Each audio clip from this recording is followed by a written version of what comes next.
আগে বোঝার চেষ্টা করুন যে যার উপর আপনি বিশ্বাস করতে চলেছেন সে কি আদৌ আপনার বিশ্বাসের যোগ্য কি না।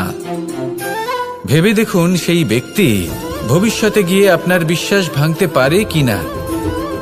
এটাও ভেবে দেখুন যে যাকে আপনি বিশ্বাস করতে চলেছেন তাকে আপনি বিশ্বাস করলে নিজের জীবনের উদ্দেশ্যে আপনি অগ্রসর হতে পারবেন কি না।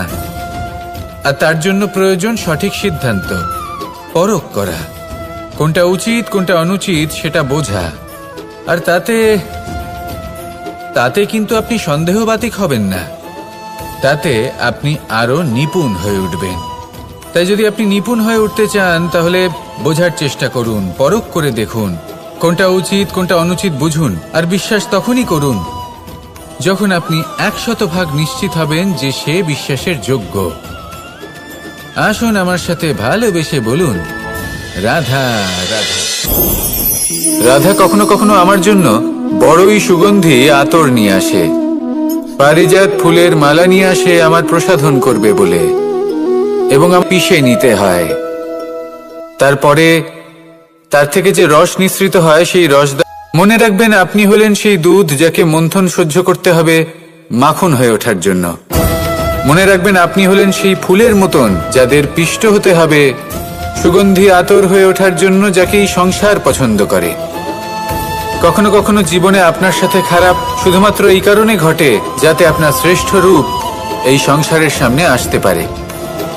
শুধুমাত্র কঠিন পরিস্থিতি এবং বিপদকে একটা সুযোগ হিসেবে দেখার চেষ্টা করুন।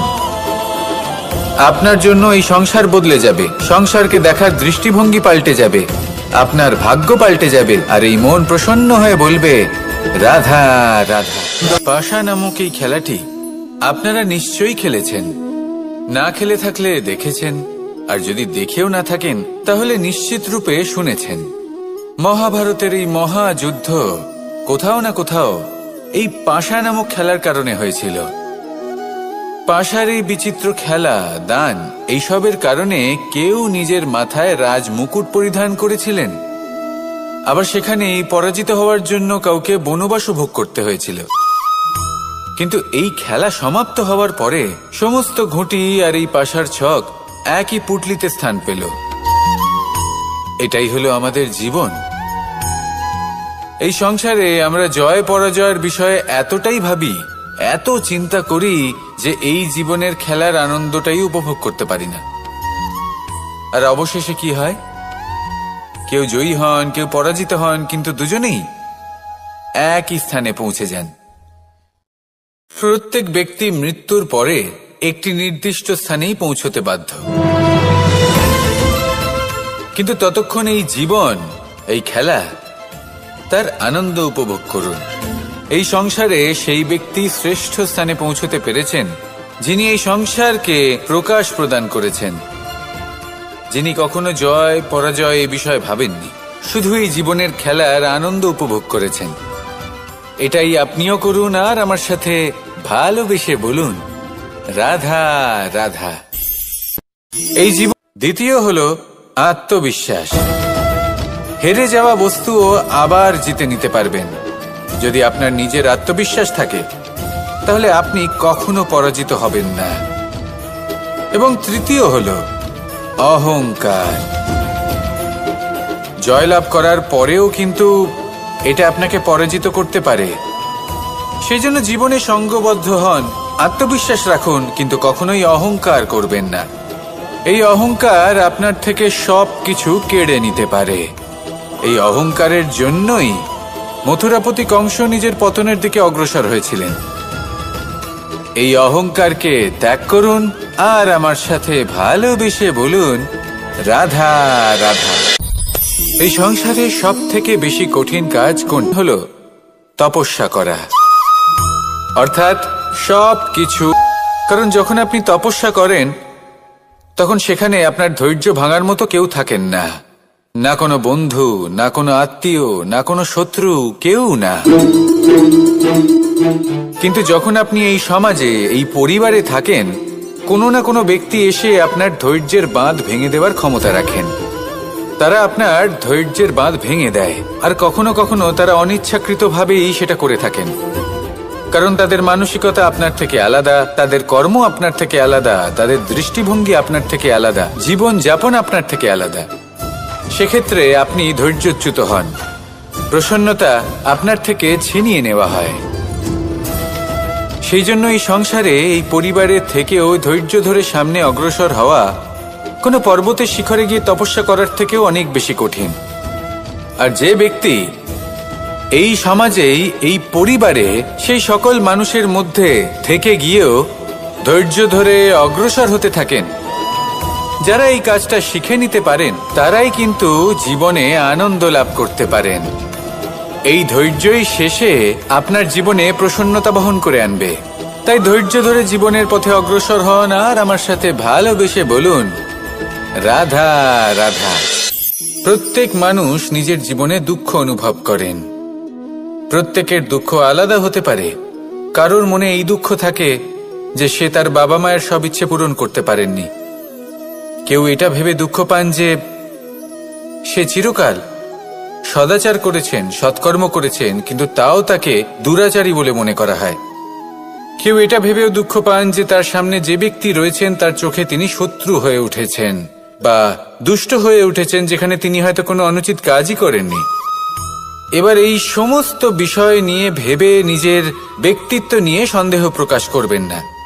যদি নিজের ব্যক্তিত্ব নিয়ে কোনো সন্দেহ থেকে থাকে, তাহলে কর্ম সংক্রান্ত প্রশ্ন করুন যে আপনি যা করেছেন তাতে কি উচিত ছিল, কি অনুচিত ছিল। যেটা প্রয়োজন সেটা এটা বোঝার যে আপনার অন্তর্মন, আপনার বিবেক আপনাকে কি বলছে, আর আপনার অন্তর্মন আর আপনার বিবেক আপনাকে যেটা করতে বলবে শুধু সেটাই করুন। আর তারপরে এই সংসার কি বলবে, কি ভাববে সেসব নিয়ে ভাবতে যাবেন না। কারণ এই সংসার তো ঈশ্বরকেও প্রশ্ন করে থাকে, ঈশ্বরকেও দোষী মনে করে। কখনো কখনো যখন কোনো ঘটনা মানুষের ইচ্ছা অনুযায়ী ঘটে না, তখন মানুষ এটা বলে যে হে ঈশ্বর, আপনি আমার পাশে থাকলেন না, আপনি বড়ই কঠোর, এটা আপনার দোষ। যেখানে বেশিরভাগ সময় হয়তো সে নিজেই নিজের কর্মফল ভোগ করছে।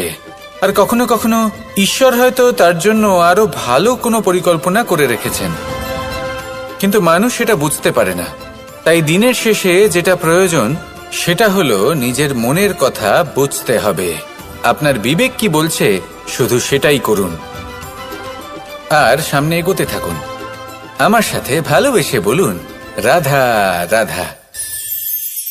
পরিবর্তন, এটা হলো সৃষ্টির অমূল্য নিয়ম। এই সংসারে সবকিছু সময়ান্তরে পরিবর্তিত হয়, এই সময়ও পরিবর্তিত হয়। পরিবর্তন চিরকাল হয়ে এসেছে আর চিরকাল হতে থাকবে। কিন্তু এবার আমরা সেই পরিবর্তন কিভাবে লাভ করব, যেটা আমাদের প্রয়োজন, যেটা আমরা চাই। আমরা জীবনে বিকাশ চাই। এই বিকাশ কিভাবে লাভ করতে পারি? এই প্রকৃতি কিন্তু আমাদের অত্যন্ত উত্তম উদাহরণ দিয়ে বুঝিয়েছে। একটি বিন্দুর উদাহরণ দিয়েছে যা ভবিষ্যতে একটা বিশাল নদীর আকার ধারণ করে। এটা কিভাবে হয়? মেঘ থেকে একটি বিন্দু ঝরে পড়ে সেই পর্বতের ওপর যেখানে হিম আছে। সেই হিমের সংস্পর্শে আসা মাত্র সেই বিন্দুর সাথে আরো বেশ কিছু বিন্দু যুক্ত হয়। তারপর তারা অগ্রসর হয়, আরো কিছু বিন্দু যুক্ত হয়, আস্তে আস্তে একটা ক্ষীণ ধারার রূপ ধারণ করে এবং সেটাই ভবিষ্যতে আরো এগোতে থাকে। অনেকটা যাওয়ার পর যখন অনেক সংখ্যক বিন্দু একসাথে যুক্ত হয়, তখন সেটা বিশাল নদীর আকার ধারণ করে। এবার আমরা মানুষ বলে আমাদের সাথে এই নিয়মের অন্যথা হয় তা নয়। আমরাও এই প্রকৃতির অংশ, আমাদের ক্ষেত্রেও একই নিয়ম প্রযোজ্য। যখন পরিশ্রম করে অনেক সংখ্যক বিন্দু আমরা একত্রিত করব, তখনই পরিবর্তনের নদী প্রবাহিত হবে। প্রয়োজন হলো নিরন্তর পরিশ্রম করা এবং ধৈর্য ধরা। এটা করতে থাকুন, জীবনে সবকিছু লাভ করতে পারবেন। কারণ প্রকৃতি আমাদের এটাই শিখিয়েছে, আর আমরা এই ব্রহ্মরই একটি অংশ, যার দ্বারা এই ব্রহ্মাণ্ড নির্মিত। আসুন আমার সাথে ভালোবেসে বলুন, রাধা রাধা। কখনো এই প্রকৃতির দিকে তাকিয়ে থাকবেন। এই প্রকৃতি অনেক ধরনের শিক্ষা দেয়। কোনো একটা গাছকে দেখুন, কিভাবে সে মাটি থেকে জল শুষে নেয়। সে ঝড় হোক বা হোক কড়া রোদ সব সহ্য করে এবং অবশেষে সে ফল ধারণ করে। আর সেই ফল উৎপন্ন করার পরে সে ফল কিন্তু সে নিজে গ্রহণ করে না, এই সংসারকে প্রদান করে, যাতে পশু পাখি মানুষ তারা এই ফল গ্রহণ করে শক্তিশালী হয়ে উঠতে পারে, সুস্থ থাকতে পারে। সেভাবেই নদী, সরোবর এরা নিজেরাও কিন্তু নিজেদের জল গ্রহণ করে না, মাটিকে প্রদান করে, পশু পাখিকে প্রদান করে। সূর্য নিজেও নিজের জন্য প্রজ্বলিত হয় না, সে প্রকাশ ছড়িয়ে দিতে চায় আমাদের সবার কাছে, সে আলো পৌঁছে দিতে চায়। এই প্রত্যেকের কর্মে পরমার্থ নিহিত আছে, আর সেই জন্যই এদের সকলকে পুজো করা হয়। তাই মনে রাখবেন, আপনার কাছে জীবন যাপনের অতিরিক্ত যা কিছুই আছে তা পরমার্থের জন্য। তাহলে তার সদ্ব্যবহার করুন আর আমার সাথে ভালোবেসে বলুন, রাধা রাধা। আমরা প্রত্যেকেই অবশ্যই এমন সময় দেখেছি যখন অনেকগুলো সমস্যা একসাথে আমাদের জীবনে এসে পড়ে। সমস্যা আমাদের প্রত্যেকের জীবনেই থাকে, আমরা তার সমাধান খুঁজতে চেষ্টা করি, কখনো সমাধান খুঁজে পাই, আবার কখনো যতই চেষ্টা করি না কেন কোনো সমাধান খুঁজেই পাই না। আর যখন এটা হয় তখন মানুষ অত্যন্ত বিচলিত হয়ে পড়েন। নিজের আত্মীয় স্বজন, নিজের বন্ধু বা সংসার এদের ওপরে এই দোষ চাপিয়ে দেন যে এদের জন্যই এই সমস্যা এসেছে। এবার যদি আমি আপনাকে কোনো পরামর্শ দিই তাহলে এটাই বলবো যে দৃষ্টিভঙ্গি পাল্টে দেখুন। এই দৃষ্টিকতা আপনার দৃষ্টিভঙ্গির, আপনার মনের। কিভাবে বোঝাচ্ছি? যখন আমাদের মন শক্ত থাকে তখন কঠিন থেকে কঠিনতর পরিস্থিতিও আমাদের জীবনে খুব বেশি হলে প্রতিস্পর্ধা হয়ে থেকে যায়। সেখানে যদি আমাদের মন দুর্বল থাকে তখন অল্প কঠিন পরিস্থিতিও আমাদের কাছে খুব বড় সমস্যা হয়ে যায়, তাই না? একটা শক্ত মন কঠিন পরিস্থিতিকে প্রতিস্পর্ধা হিসেবে দেখে আর তার মধ্যেও একটা সুযোগ খুঁজে নেয়। আমাদের শুধু এটাই করতে হবে। এই সংসারে অন্য কাউকে দোষী মনে করলে আপনার সমস্যা দূর হয়ে যাবে না।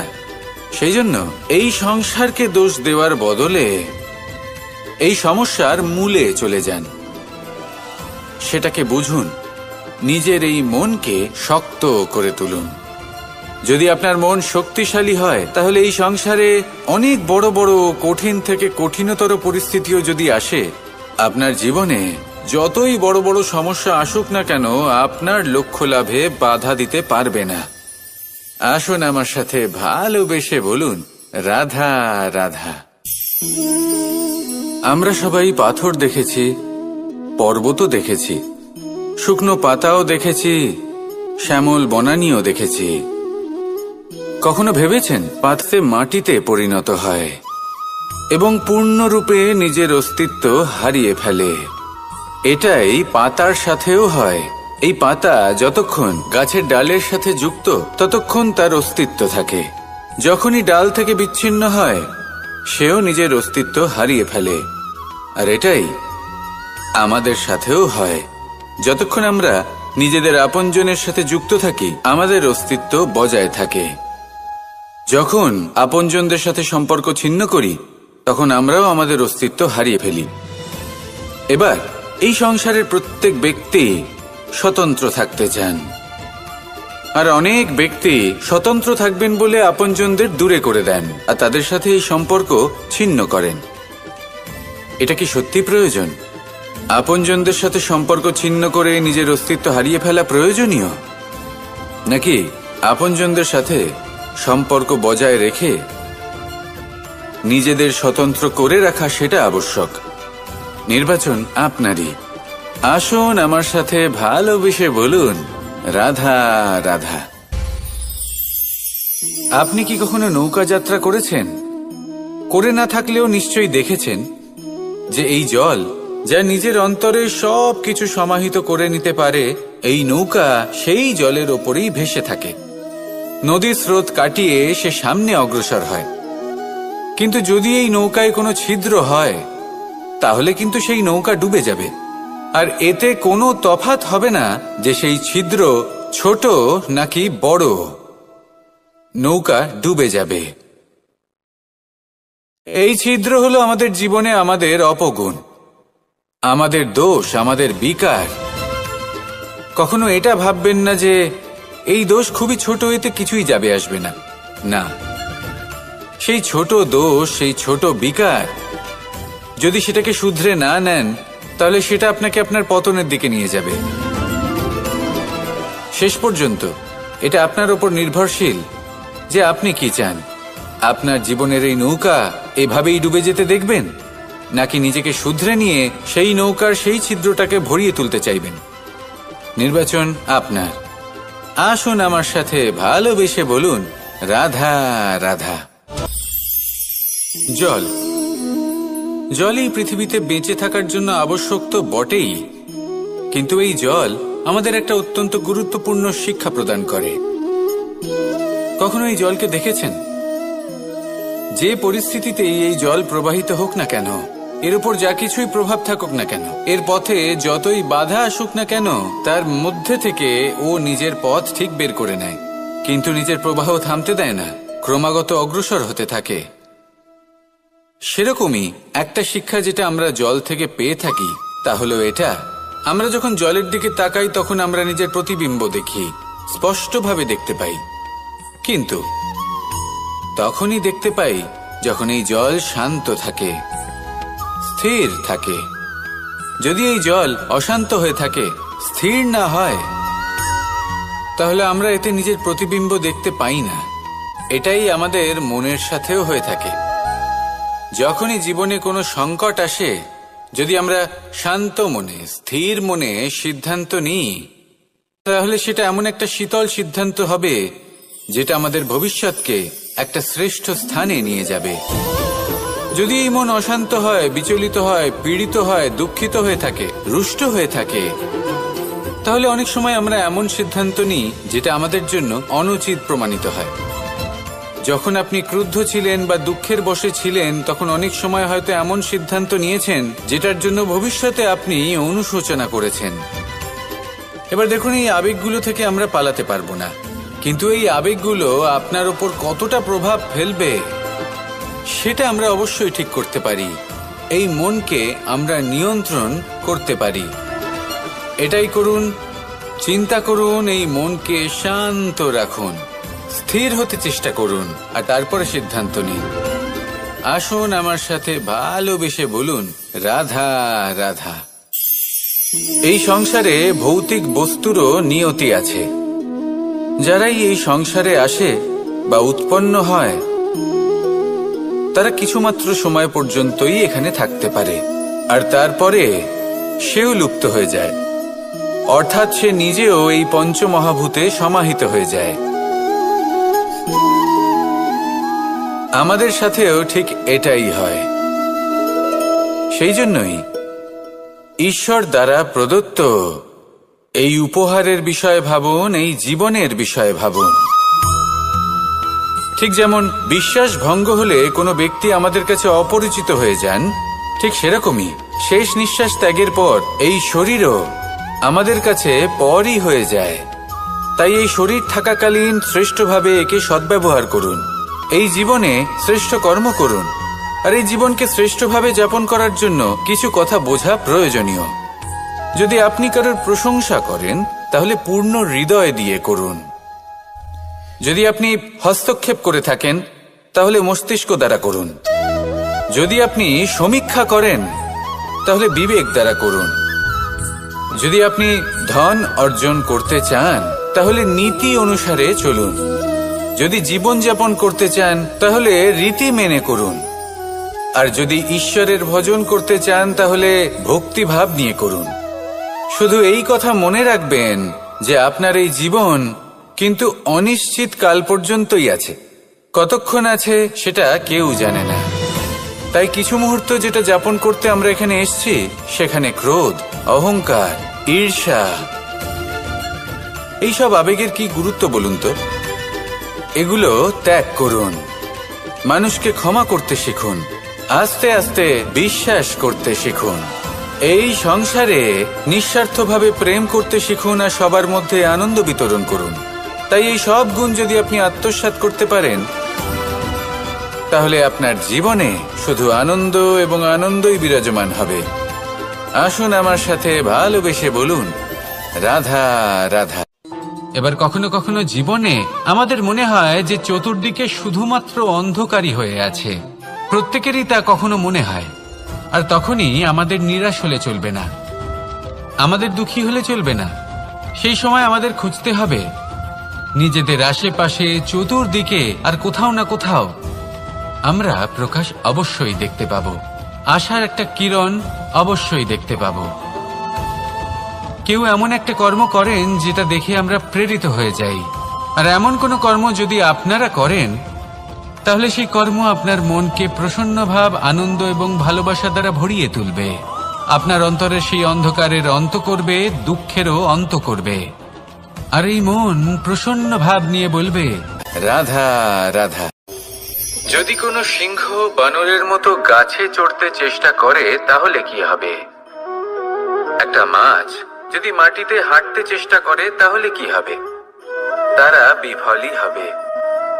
কিন্তু এরকম কেন হয়? তার কারণ হলো প্রকৃতির রচনা কিছুটা এরকম। এখানে প্রত্যেকটি ব্যক্তিকে, প্রত্যেকটি প্রাণীকে আলাদা আলাদা গুণের অধিকারী করা হয়েছে এবং সকলকে একটা সীমাও প্রদান করা হয়েছে। এবার এই যে বৃক্ষ, পশু, পাখি, এদের মধ্যে সেই ক্ষমতাই নেই যে এরা নিজেদের যাচাই করতে পারবে, নিজেদের সীমাগুলো বুঝতে পারবে, নিজেদের সদ্গুণগুলো চিনতে পারবে। এরা সেটা করতে পারবে না। কিন্তু মানুষ তো আলাদা। মানুষের কাছে সেই বিশেষ শক্তি আছে যে তারা পূর্ণরূপে নিজেদের যাচাই করতে পারবে, নিজেকে পূর্ণরূপে বুঝতে পারবে, নিজের দোষ, নিজের অপগুণ, নিজের সদ্গুণ, নিজেদের সীমাগুলো তারা বুঝতে পারবে। আর এটা অত্যন্ত গুরুত্বপূর্ণ। কথায় আছে যে যদি সাফল্য লাভ করতে হয় তাহলে নিজেকে যাচাই করে নিতে হবে। তাই নিজেকে যাচাই করুন, নিজের সাথে পরিচিত হয়ে যান এবং জীবনে কর্ম করতে থাকুন। সাফল্যের শিখরে অবশ্যই পৌঁছে যাবেন। আর ওখানে যদি যান তাহলে এই মন প্রসন্ন হয়ে অবশ্যই বলবে, রাধা রাধা। বনের মধ্যে যদি আপনি কোনো বিষাক্ত সাপ দেখেন তাহলে কি করবেন? আপনি তখনই তার থেকে দূরে পালাতে চেষ্টা করবেন। আর এটা কেন করবেন? নিজের রক্ষার্থে। এই কথা আমি নয় মেনে নিলাম, কিন্তু নিজের জীবনে এটা করেন না কেন? আপনি যেখানেই যান, যে স্থানেই যান না কেন, প্রত্যেক সময়, প্রত্যেক মুহূর্তে এমন বিষাক্ত সাপ আপনি অবশ্যই খুঁজে পাবেন। আর সেই সাপ নয় যাদের আপনি বনে খুঁজে পাবেন, এরা হলো সেই সাপ যা আপনাকে পাপ করতে বাধ্য করবে। আপনার অন্তরের বাসনা, ক্রোধ, অহংকার, লোভ, ঈর্ষা, এদের বৃদ্ধি ঘটাবে। দেখুন, বনের এই সাপ আপনাকে একবার ছেড়ে দিতেও পারে, ছোবল নাও মারতে পারে, কিন্তু এই যে পাপরূপী সাপ আছে তা অবশ্যই ছোবল মারবে। কর্ম যদি করেন তাহলে অবশ্যই ফল পাবেন। সেই জন্য যখনই কোথাও যাবেন, যদি এমন কাউকে দেখেন, যদি এমন কিছু দেখেন যে আপনাকে পাপ করতে বাধ্য করছে, তাহলে সেই মুহূর্তে সেখান থেকে পালিয়ে যান। যেমন বনের সাপ দেখে আপনি পালাতে থাকেন। সৎকর্মের রক্ষা অত্যন্ত আবশ্যক। আসুন আর আমার সাথে ভালোবেসে বলুন, রাধা রাধা। মনুষ্য জীবনের সব থেকে বেশি গুরুত্বপূর্ণ বিষয় হল মনের একাগ্রতা। এই সংসারের যে কটি মহান কার্য সম্পাদন হয়েছে তা হল মনের এই একাগ্রতার একমাত্র ফল। আপনি অবশ্যই দেখে থাকবেন, অনেক ছোট বড় নদী যা বয়ে চলে তাদের সামনে একটা বাঁধ নির্মাণ করা হয় সেই সব নদীর জল সঞ্চয় করতে। বাঁধ হয়ে গেলে প্রয়োজন মতো বা মনের ইচ্ছে মতো তাকে ব্যবহার করা সম্ভব।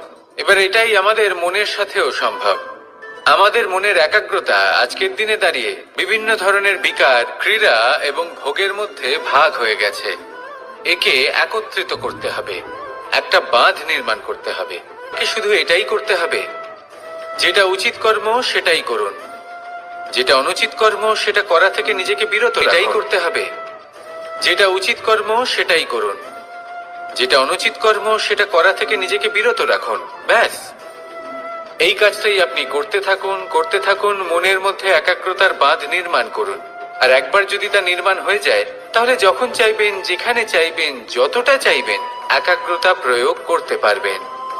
আর একবার যদি আপনি এটা শিখে যান, তাহলে এই সংসারকে বদলে ফেলার মতো কাজ আপনি করতে পারবেন, সমাজকে শোধরাবার মতো কাজ করতে পারবেন। তাহলে এই মনকে একাগ্র করুন আর আমার সাথে ভালোবেসে বলুন, রাধা রাধা। আমরা সবাই ফল খাই, কিন্তু আমাদের সেই ফলই প্রিয় হয় যে পরিপক্ক হয়ে ওঠে, যেটা নম্র হয়, আর যে ফল অনেক বেশি মিষ্টি আর সুস্বাদু হয়ে থাকে, যাদের রঙে বাহার দেখা যায়।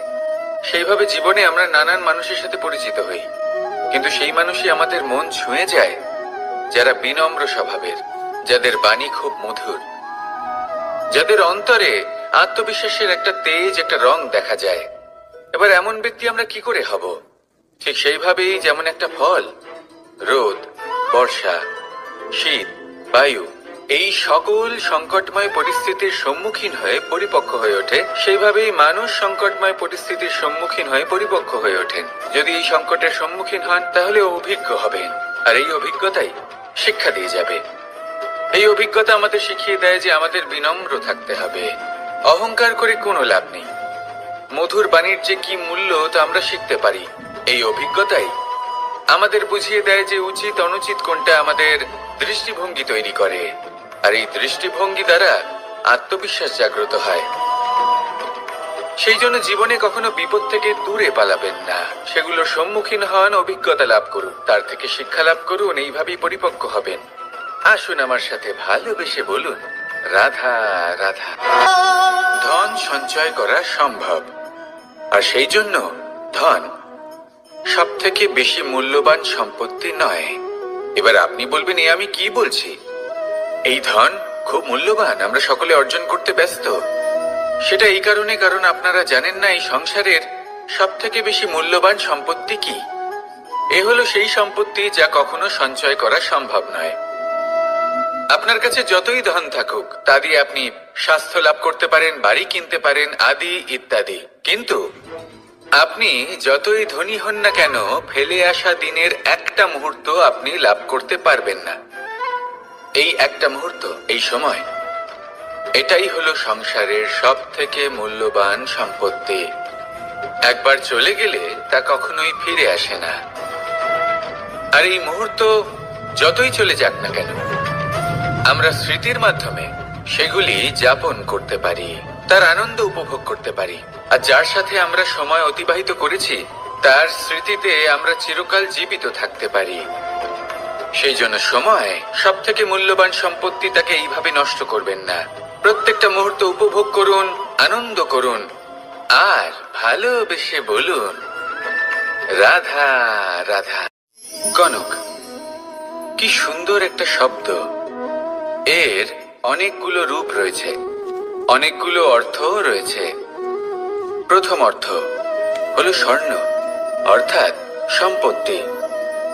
দ্বিতীয় অর্থ ধুতুরা, অর্থাৎ গাছের ছোট একটা বীজ, যা কিনা অত্যন্ত শক্তিশালী হয়। যদি বেশি মাত্রায় এর প্রয়োগ করা হয়, তাহলে এটা বিষময় হয়ে উঠতে পারে। এই হলো সেই ধুতুরা যার প্রয়োগ মহাদেবের পুজোতে করা হয়। এবার প্রশ্ন হলো এটাই যে এই স্বর্ণ এবং এই ধুতুরার মধ্যে মিল কি রয়েছে। মিল হলো এটাই যে এই দুটোই মানুষকে মত্ত করে তোলে। ধুতুরা মানুষকে তখন মত্ত করে যখন তাকে সেবন করা হয়, কিন্তু স্বর্ণ, ধন, সম্পত্তি, মানুষ এটা যতটাই অর্জন করে নেয় সেটাই যথেষ্ট। এই স্বর্ণ মানুষের ভাবনা চিন্তা করার ক্ষমতাকে বশ করে ফেলে। মানুষ সম্পত্তির লোভে মত্ত হয়ে ওঠে, কারণ যে যত চমৎকারী, যতটা অমূল্য হয়, তাকে সামলানো কিন্তু ততটাই কঠিন, তাই না? তাই মনে রাখবেন, ধন, স্বর্ণ, সম্পত্তি এগুলো ধুতুরার থেকেও অনেক বেশি বিষাক্ত হতে পারে। তাই এর ওপর আত্মসংযমের একটা কবচ পরিয়ে রাখবেন এবং বিবেকের শক্তির সাথে এগুলো প্রয়োগ করুন, তবেই কল্যাণ হবে। আসুন আমার সাথে ভালোবেসে বলুন, রাধা রাধা। রোগ যদি এসে থাকে তাহলে তার ওষুধও অবশ্যই আসে। সমস্যা যদি আসে তাহলে সেই সমস্যার সমাধানও নিজে থেকেই আমাদের কাছে চলেই আসে। এই সংসার, এই জীবনের শুধুমাত্র একটাই নিয়ম আছে, আর তা হলো এটাই, এই সংসার হলো একটা চক্রের মতো। এতে শাশ্বত বলে কিছু নেই, নিত্য বলে কিছু নেই, আর যা কিছুই রয়েছে সব বদলাতে চলেছে। যদি আপনার জীবনে দুঃখ থাকে, সমস্যা থাকে, যদি আপনি বিপদ দ্বারা আচ্ছন্ন, তাহলে মনে রাখবেন সবকিছু বদলে যেতে চলেছে। দুঃখের সময় কাঁদবেন না, মনকে আরো দুঃখী করে তুলবেন না, কারণ এখানে যা কিছুই এসেছে তা যাওয়ার জন্যই এসেছে। তাহলে এত চিন্তা কিসের? আনন্দ সহকারে জীবন যাপন করুন, আর আমার সাথে ভালোবেসে বলুন, রাধা রাধা। মানুষের জীবনে তিনটি গুণ অত্যন্ত প্রয়োজনীয়: শ্রদ্ধা, বিনম্রতা, যোগ্যতা। যদি জ্ঞান লাভ করতে চান তাহলে শ্রদ্ধার প্রয়োজন, যদি মান লাভ করতে চান তাহলে স্বভাবে বিনম্র হওয়া প্রয়োজন, আর যদি মনোবাঞ্ছিত স্থান লাভ করতে চান তাহলে যোগ্যতার প্রয়োজন। বিষয়টা সহজ। শ্রদ্ধা আপনাকে জ্ঞান দেবে, নম্রতা আপনাকে মান, আর যোগ্যতা উচিত স্থান দেবে। কিন্তু যদি আপনি এই তিনটি গুণ সম্মিলিত করেন তাহলে এমন কিছু লাভ করবেন যা এই সব কিছুর থেকে অনেক ঊর্ধ্বে। সম্মান। আর এ হলো সেই সম্মান যা প্রত্যেক মানুষের নিজের জীবনে লাভ করতে চেষ্টা করা উচিত, কারণ এই হলো সেই সম্মান যার কারণে আপনি চলে যাওয়ার পরেও এই সংসার আপনাকে ভালোবাসবে আর মনে রাখবে। আসুন আমার সাথে ভালোবেসে বলুন, রাধা রাধা। জীবনে গতি অত্যন্ত গুরুত্বপূর্ণ, মতিও হলো গুরুত্বপূর্ণ, এবং তার থেকেও বেশি গুরুত্বপূর্ণ হলো সঙ্গতি। একটা জলের ফোঁটা, তার মধ্যে গতি থাকে, প্রকৃতির মধ্যে তা লাভ করার ইচ্ছে নিহিত থাকে, কিন্তু এই যে সঙ্গতি তা নির্ধারিত করে যে এই জলের ফোঁটা ঝিনুকের মুখে পড়ে মুক্ততে পরিণত হবে নাকি বিষাক্ত সাপের মুখে পড়ে বিষে পরিণত হবে। এবার দেখুন, এই জঞ্জাল স্বর্ণকারের দোকানের সামনেও থাকে এবং জঞ্জাল একজন ব্যবসাদারের দোকানেও থাকে, কিন্তু জঞ্জাল যা স্বর্ণকারের দোকানে থাকে তা ব্যবসাদারের দোকানের জঞ্জালের থেকে অনেক বেশি মূল্যবান, কারণ তার মধ্যে সোনার কণার সঙ্গতি থাকে।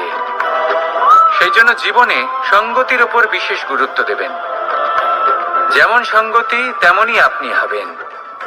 আসুন আমার সাথে ভালোবেসে বলুন, রাধা রাধা।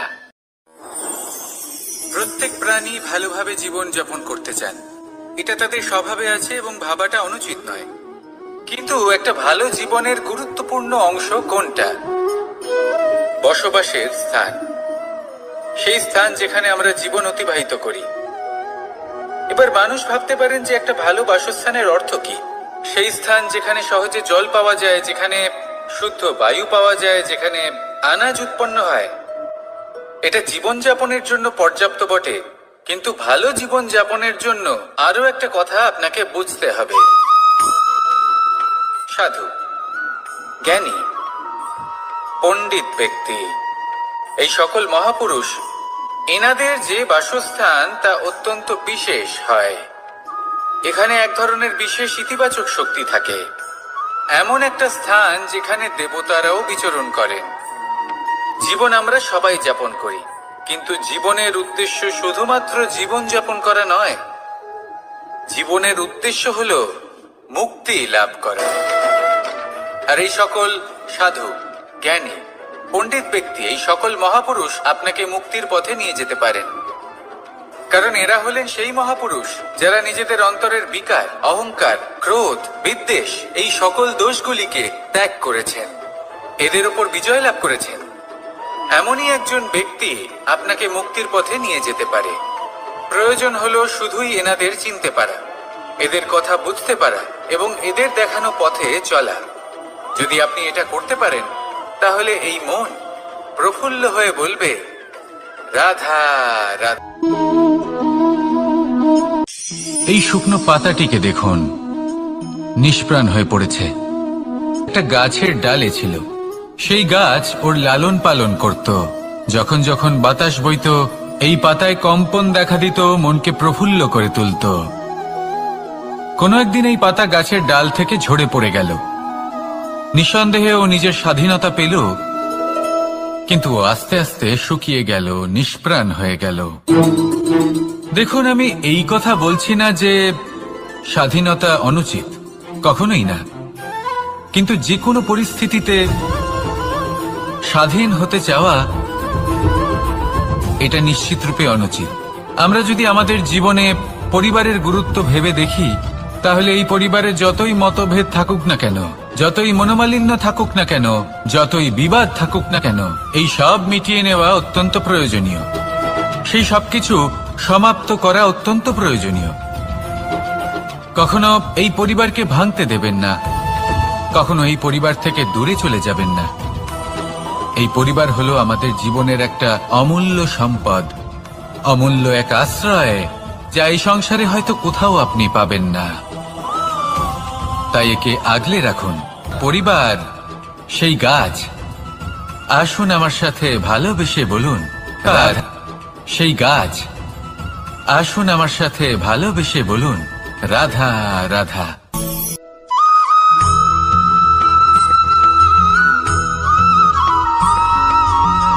রাজ্য, শাসন, সাম্রাজ্য, সংস্থাপনা, এগুলিকে সফল কখন বলা যেতে পারে? কোন কোন বুদ্ধিজীবী বলেন তখন যখন চারিদিকে শান্তি থাকে, কারোর মনে কোনো প্রশ্ন থাকবে না, শঙ্কা থাকবে না। কিন্তু আমার মনে হয় এটা অনুচিত। কোন রাজ্যের পক্ষে বা কোনো শাসনকালে সবথেকে বড় সংকট তখন আসে যখন সবথেকে বেশি যোগ্য ব্যক্তি বা সবথেকে বেশি বিদ্বান ব্যক্তিও শুধু মুখদর্শক হয়ে বসে থাকেন। মনে প্রশ্ন আসতে থাকে কিন্তু জিজ্ঞেস করেন না, শঙ্কা উৎপন্ন হয় কিন্তু ব্যক্ত করতে পারেন না। এটা খুবই অনুচিত। এই যে প্রশ্ন, তা আসা খুব ভালো। এই প্রশ্ন অকারণে আসে না, কোনো সমস্যার কারণেই আসে। এই প্রশ্নের দ্বারা আপনি সেই সমস্যাগুলি দেখতে পাবেন যাতে আপনি এতদিন অনভিজ্ঞ ছিলেন।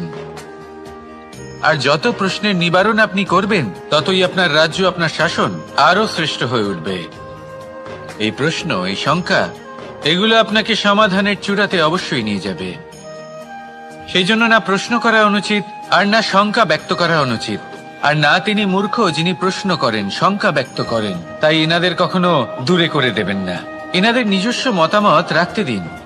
যখন সবাই মিলে একমত হবেন, তখন নিশ্চিত রূপে বলা যায় যে এই রাজ্য, এই শাসন, এই সংস্থাপনা সাফল্যের শিখরে রয়েছে। তাহলে আসুন আর আমার সাথে ভালোবেসে বলুন রাধা রাধা।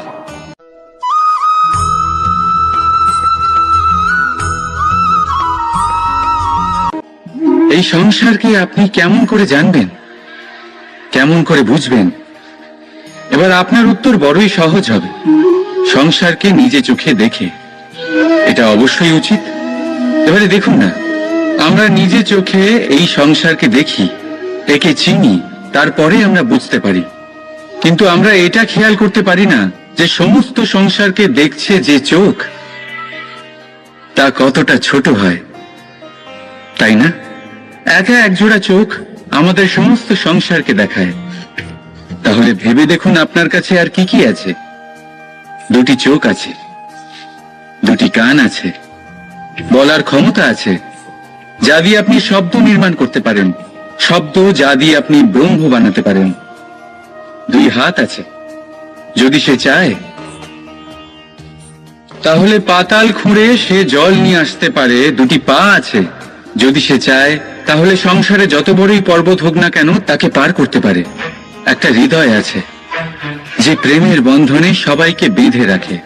একটা মন আছে যে প্রকাশের থেকেও বেশি তীব্র গতিতে চলে। এক মস্তিষ্ক আছে যে যত বড়ই সমস্যা হোক না কেন সমাধান বের করে ফেলে। এবারে ভেবে দেখুন আপনার কাছে কি কি নেই। বোঝার চেষ্টা করুন আপনি কতটা ধনবান।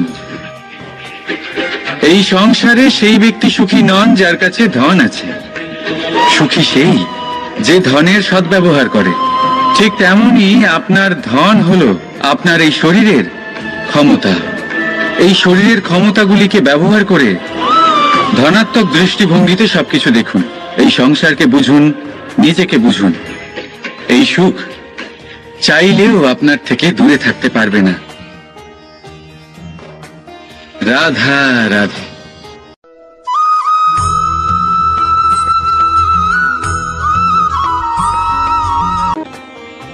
যখনই আমরা কথা বলি জলরাশির বিষয়ে, যখন আমরা তুলনা করি, তখন আমাদের খুব ভালো লাগে মিষ্টি সরোবর, পুকুর, নদী।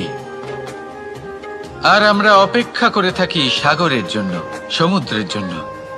কেন করি? কারণ এই সাগর, এই সমুদ্র, এ হলো অত্যন্ত বিশাল আর ভয়ানক। এর জলও কিন্তু নোনতা, যা আমরা পান করতে পারি না।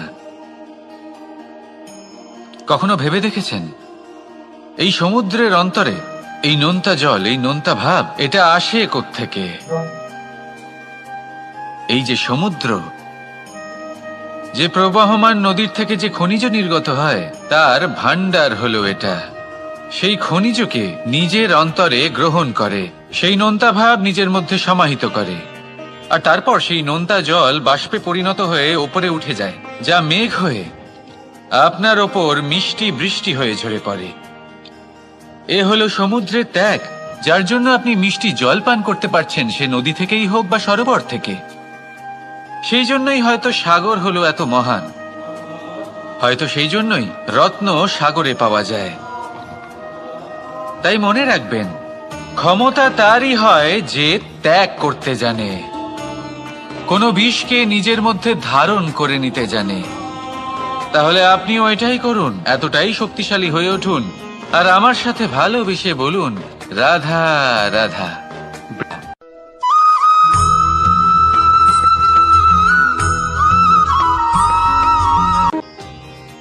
মানুষ নিজের জীবনে সুখ পাওয়ার জন্য অনেকবার চেষ্টা করে, কিন্তু সহস্র প্রয়াসের পরেও ব্যক্তি মনের মতো সুখ পায় না।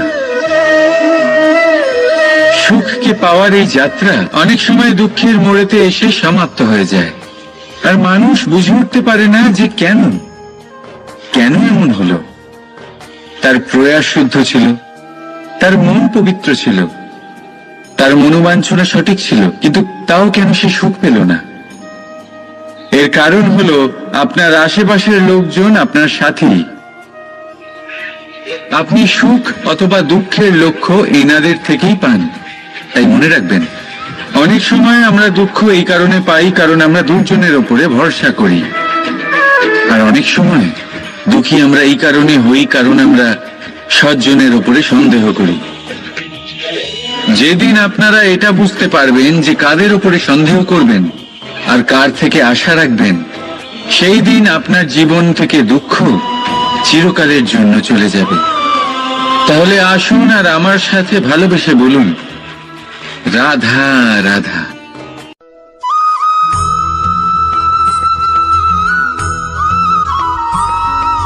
প্রকৃতি, নিয়তি কখনোই কারোর সাথে পক্ষপাত করে না।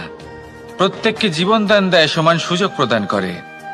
এটা সেই ব্যক্তির উপরে নির্ভর করে যে সে কিভাবে তার থেকে লাভবান হয়ে উঠবে। তার নির্বাচনের উপর নির্ভর করে, তার দৃষ্টিভঙ্গির উপর নির্ভর করে, নির্ভর করে যে সে কতটা ধনাত্মক বা কতটা নেতিবাচক। দুই ধরনের মানুষ হন। এমন কিছু মানুষ হন যারা প্রত্যেক পরিস্থিতি, প্রত্যেক সমস্যা এবং বিপদে সুযোগ খুঁজে বের করেন। আর কিছু এমন মানুষ রয়েছেন যারা যে কোনো সুযোগে কোথাও না কোথাও থেকে একটা সমস্যা খুঁজে বের করেন। এবার আপনি কি চান? আপনি সুযোগ চান, তাহলে সুযোগ পাবেন। আপনি সমস্যা পেতে চান, সমস্যা তো আপনি চাইলেই খুঁজে পাবেন। চয়ন আপনারই, যে আপনি কতটা ধনাত্মক থাকতে চান, কতটা নেতিবাচক থাকতে চান। ধনাত্মক থাকুন, জীবনে সব কিছু সম্ভব হবে। আসুন আর আমার সাথে ভালোবেসে বলুন, রাধা রাধা।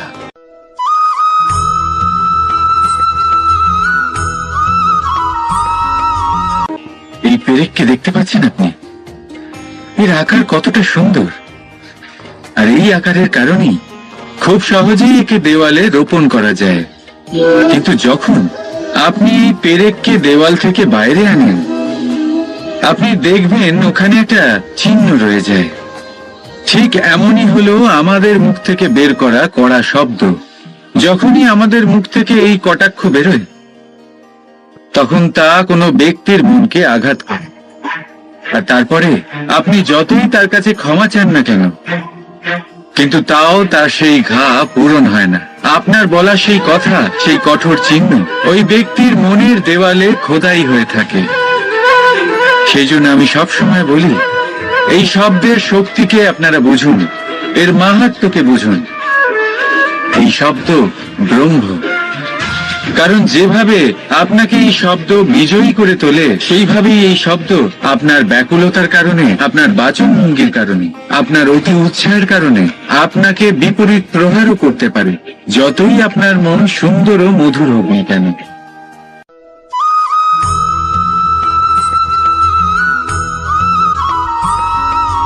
আমাদের জীবনে 7 ধরনের সুখ আছে, আর সেগুলো লাভ করার জন্য আমরা অত্যন্ত প্রচেষ্টা করি। কিন্তু কোনো প্রচেষ্টা করার পূর্বে তা কিভাবে করব সেটা বোঝা খুব প্রয়োজন, আর সেখানেই আমরা ভুল করে থাকি।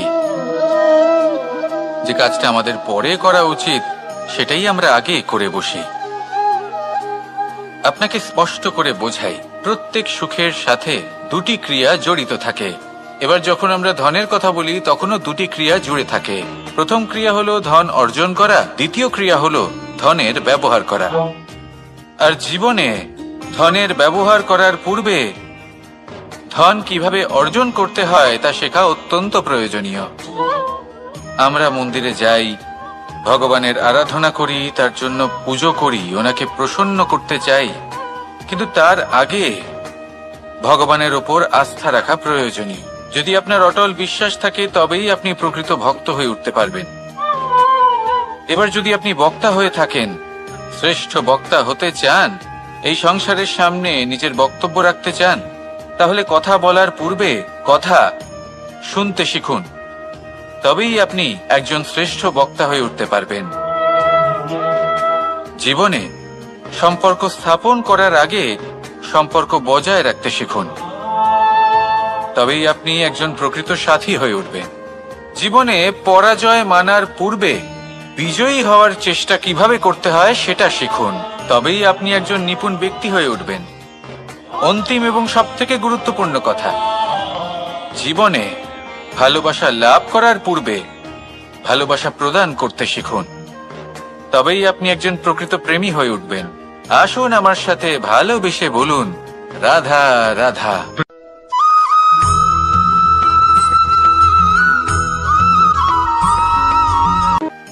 মানুষের শরীরের বিভিন্ন অঙ্গ দ্বারা ভিন্ন ভিন্ন প্রকারের কাজ করা হয়, আর সেই জন্য মানুষ নিজের শরীরের যত্ন করে, তার খেয়াল রাখে, নিজের শরীরকে সুস্থ রাখে, স্বচ্ছ রাখে, বস্ত্র পরিধান করে, আর কোথাও আঘাত লাগলে ক্ষতস্থান ঢেকে ফেলে। মানুষের শরীরে এমন একটি অঙ্গ আছে যা চোখে দেখা যায় না, যা অদৃশ্য থাকে, কিন্তু সেইটা দিয়ে মানুষের বিষয়ে অনেক কিছু জানা যায়। এবং মানুষের শরীরের সেই অঙ্গের নাম হলো বাণী, আপনার ভাষা।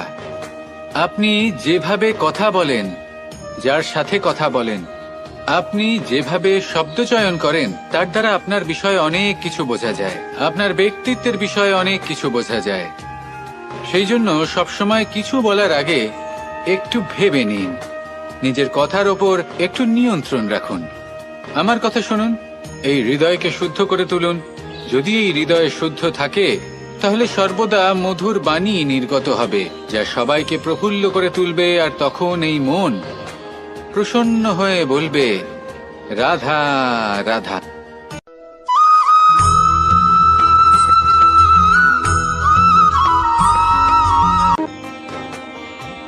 কেউ আমাকে মাখন চোর বলেন, কেউ বা আমাকে মুরলী মনোহর বলেন, কেউ আমাকে যুদ্ধ বিমুখ বলেন, কেউ বা আমাকে সুদর্শনধারী বলেন, কিন্তু আমি আসলে কে? আসুন, আজ আমি আপনাকে আমার আসল পরিচয় জানাবো। বাড়িতে সুস্বাদু মাখন থাকা সত্ত্বেও গোপীদের কাছে সুমধুর ভালোবাসাপূর্ণ বকুনি খাওয়া যে ভালোবাসে, সেই হলো কৃষ্ণ। আঙুলে সুদর্শন চক্র থাকা সত্ত্বেও যে রথের লাগাম ধরে থাকবে সেই সিদ্ধান্ত নিয়েছে, সেই হলো কৃষ্ণ।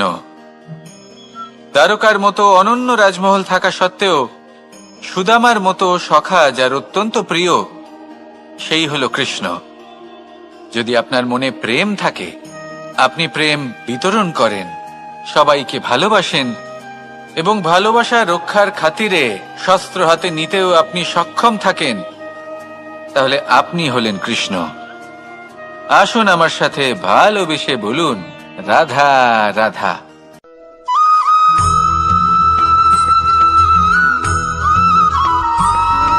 ধন, সম্পদ, ঐশ্বর্য, মানুষ হয় নিজের সৌভাগ্যের দ্বারা এগুলো লাভ করে থাকেন বা কর্মের দ্বারা। সৌভাগ্য আসলে কি? গ্রহের দশা যা প্রত্যেক মুহূর্তে বদলাতে থাকে। কর্মের মাধ্যমে যখন আপনি ধন অর্জন করেন, তখন সেই ধন আপনার আগামী প্রজন্ম লাভ করে। সেটা হয় সে ভোগ করে বা তার জন্য তার ভোগান্তি হয়। আর এটা নির্ভর করছে আপনার কর্মের ওপরে। কি কর্ম করেছেন আপনি সেই ধনকে লাভ করার জন্য? যদি আপনি সৎ পথে চলেন, নিষ্ঠা ভরে আপনি কর্ম করে থাকেন এবং তার ফলে আপনি ধন অর্জন করে থাকেন, তাহলে আপনার আগামী প্রজন্ম সেটা ভোগ করবে, সেটা প্রয়োগ করবে নিজের বিকাশের জন্য। কিন্তু যদি আপনি কুকর্ম করে থাকেন, কোন রকম ছলনা করে থাকেন এই ধন লাভ করার জন্য, তাহলে 100% আপনার আগামী প্রজন্মকে এর জন্য ভুগতেই হবে। তাহলে আপনি কি চাইবেন? যে আপনার আগামী প্রজন্ম সুখ ভোগ করবে, নাকি আপনার কুকর্মের পরিণাম ভোগ করবে? নির্বাচন আপনারই। আসুন আমার সাথে ভালোবেসে বলুন, রাধা রাধা।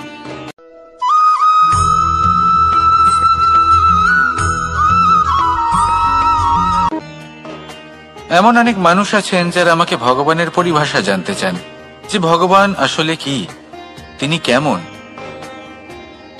এবার দেখুন, ভগবান হোক বা আপনার স্বপ্ন হোক বা আপনার লক্ষ্য হোক না কেন, সেই লক্ষ্য তখনই পূর্ণ হয়, তখনই তাকে লাভ করা সম্ভব, যখন আপনার দৃষ্টিভঙ্গি মঙ্গলময় হয়। যখন আপনি নিজে মনে করবেন যে আমি যেটা পেতে চাইছি তা শুভ। উদাহরণস্বরূপ, কোনো পাখিকে দেখুন, সে গাছের ডালে বসে এবং সেখানেই বিশ্রাম করে, কিন্তু পড়ে না। কেন? কারণ ওর বিশ্বাস যে যে শাখার উপরে ও বসে আছে সেটাই হলো ওর বাসস্থান। যদি আপনি বিশ্বাস করেন, তাহলে আপনি পাথরের মধ্যেও ভগবান দর্শন করতে পারবেন।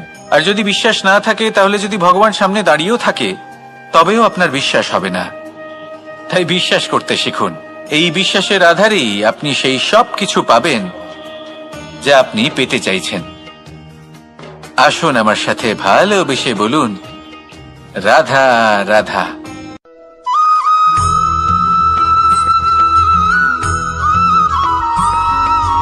মাতা পিতার মনে সবসময় এই বাসনা বাস করে যে ওনাদের সন্তানের যেন মঙ্গল হয়। নিজের সন্তানকে সেই সবকিছু দেবার সবসময় চেষ্টা করতে থাকেন যেগুলো তারা নিজেরা নিজেদের জীবনে কখনো পেতে পারেননি। এবং এই প্রক্রিয়ায় সব থেকে গুরুত্বপূর্ণ বিষয়টি ভুলে যান, নিজের সন্তানকে সেই জিনিস দেওয়া যেটা উনি সব থেকে আগে পেয়েছেন।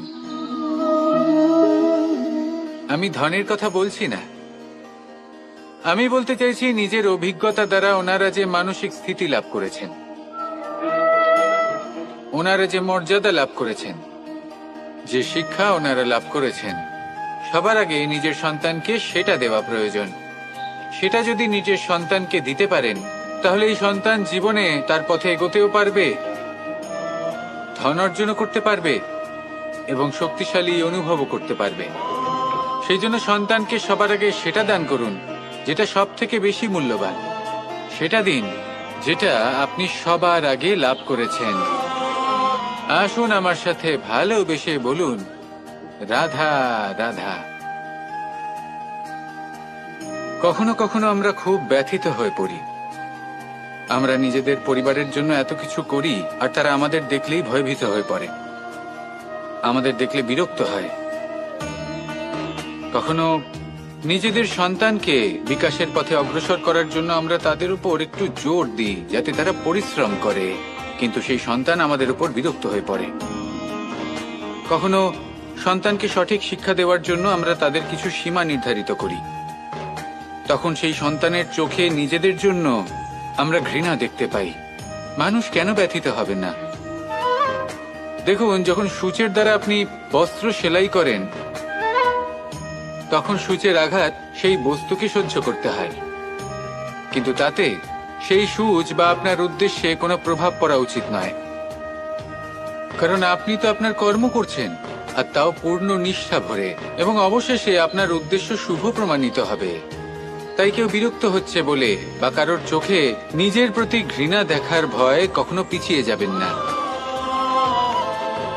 কষ্ট না করে বিকাশ সম্ভব নয়। কর্ম করতে থাকুন, সবকিছু শুভ হবে। আসুন আমার সাথে ভালোবেসে বলুন, রাধা রাধা।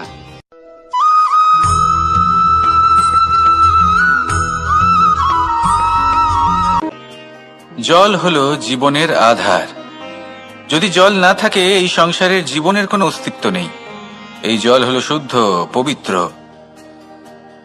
কিন্তু যখন এই জল পরিবেশের সংস্পর্শে আসে তখন ধুলো, ময়লা, কাদা এবং অন্যান্য বস্তু দ্বারা এই জল পূর্ণরূপে দূষিত হয়ে যায়।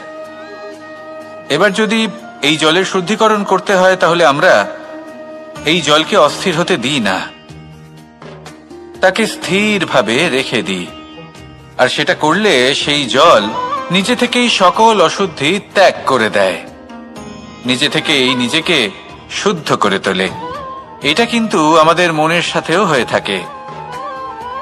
এই সংসারে এত সমস্যার সম্মুখীন হয়েও কোথাও না কোথাও আমাদের এই মন মলিন হয়ে যায়, এতে নেতিবাচক ভাব জাগ্রত হয়। সেই মুহূর্তে আপনি কোনোভাবে রাগ করবেন না, মন খারাপ করবেন না, তাড়াতাড়ি কোনো সিদ্ধান্ত নেবেন না, কোনো প্রতিক্রিয়া দেবেন না। শুধু নিজের এই মনকে শান্ত করে রাখবেন, শান্ত মনে দিন যাপন করবেন। যদি এটা করেন তাহলে আপনি নিজে থেকেই বুঝতে পারবেন যে কি কি অশুভ ভাব আপনার মধ্যে জাগ্রত হয়েছে আর কি কি শুভ চেতনা আপনাকে জাগ্রত করতে হবে। আপনি নিজে থেকেই এমন পথ খুঁজে পাবেন যার দ্বারা এই অশুদ্ধি আপনি ত্যাগ করতে পারবেন। আসুন আমার সাথে ভালোবেসে বলুন, রাধা রাধা।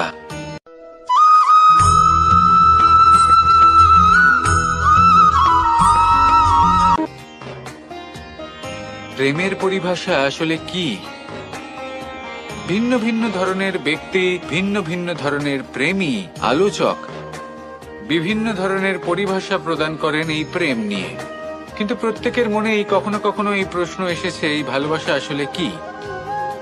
নিজের প্রিয়তমকে জয় করাই কি প্রেম? চার হাত এক হয়ে যাবার নামই কি প্রেম? নিজের আবেগ ব্যক্ত করাই কি ভালোবাসা? না, প্রেমের অর্থ কাউকে লাভ করা নয়, বরং তার মাঝে বিলীন হয়ে যাওয়া। যদি কারোর হাত ধরে থাকি তাহলে আজীবন তার সাথে পথ চলা হলো প্রেম। প্রেম শুধুমাত্র সেটা নয় যা প্রেমী আর প্রেমিকার কেশদামে মালা বেঁধে দেয়। মাতা পিতার জন্য দিনরাত পরিশ্রম করা, নিজের পরিবারের জন্য দিনরাত পরিশ্রম করা, সেটাও প্রেম। নিজের বন্ধুদের জন্য, আপনজনের জন্য সবকিছু উজাড় করে দেওয়ার নাম হলো ভালোবাসা। নিজের মাতৃভূমির জন্য সাহসের সাথে লড়াই করা এবং আনন্দে নিজের জীবন ত্যাগ করে দেওয়াও কিন্তু প্রেমের নামান্তর। সেই জন্য যারা বুদ্ধিমান ব্যক্তি তারা কখনো প্রেমের পরিভাষা খুঁজতে চান না, কারণ তারা জানেন যে এই প্রেম কতটা বিশাল। তারা জানেন যে এই প্রেম হলো এক বিশাল সাগর যাকে নিজের মুঠোয় ধরে রাখা যায় না। সেই জন্য এই প্রেমের সাগরে ডুবে যান এবং সকলকে ভালোবাসতে শিখুন। যদি সবাইকে ভালোবাসতে পারেন তাহলে তাদেরও কল্যাণ হবে যারা আপনাকে ভালোবাসে, এবং সকলকে ভালোবাসতে শিখুন। যদি সবাইকে ভালোবাসতে পারেন তাহলে তাদেরও কল্যাণ হবে যারা আপনাকে ভালোবাসে, তাদেরও কল্যাণ হবে যাদেরকে আপনি ভালোবাসেন, আর আপনারও কল্যাণ হবে। আর তখন এই মন ভালোবেসে বলবে রাধা রাধা।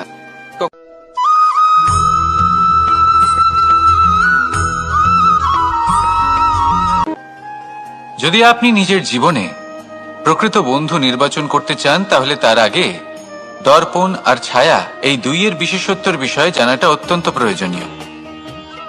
দর্পণ কি করে থাকে? যখনই আপনি দর্পণের দিকে তাকাবেন ও শুধুমাত্র আপনাকে সত্যের সাথে অবগত করাবে, ও আপনাকে কখনো মিথ্যে বলবে না। সেখানেই যদি ছায়ার কথা বলি তাহলে দেখুন ছায়া কি করে, সব সময় আপনার সাথে থাকে, কখনো আপনার সঙ্গ ত্যাগ করে না। এবার আপনার জীবনে যদি এমন কোনো বন্ধু আসে যে সবসময় আপনাকে সত্য কথা বলবে, আপনার অপগুণের বিষয়ে যদি আপনাকে বলে কিন্তু তাও সে সত্যিই বলবে, তাহলে তার উদ্দেশ্য কিন্তু আপনাকে দুঃখ দেওয়া নয়, সে আপনার অজ্ঞানতা, আপনার ভ্রম দূর করতে চায়। যদি আপনি কোনো অনুচিত পথে চলতে থাকেন তাহলে সে আপনাকে বাধা দিতে চায়। আর যদি সেই মিত্রই ছায়া সঙ্গীর মতো হয়, সে কখনোই সুখ দুঃখে আপনার সঙ্গ ত্যাগ করবে না, তার উদ্দেশ্য হলো সবসময় আপনাকে রক্ষা করা। তাই এরকম দর্পণ বা ছায়ার মতো কোনো বন্ধু যদি আপনার জীবনে আসে তাহলে তাকে কোথাও যেতে দেবেন না, সে আপনার জীবনকে সুখময় করে তুলবে। আর যদি আপনার জীবনে উপস্থিত বন্ধু এমন না হয় তাহলে তাকে নিজের থেকে দূরে করে দেওয়াই বাঞ্ছনীয়। তাহলে দর্পণ আর ছায়ার মতো প্রকৃত এবং ভালো বন্ধুকে নিজের জীবনে স্থান দিন আর আমার সাথে ভালোবেসে বলুন রাধা রাধা।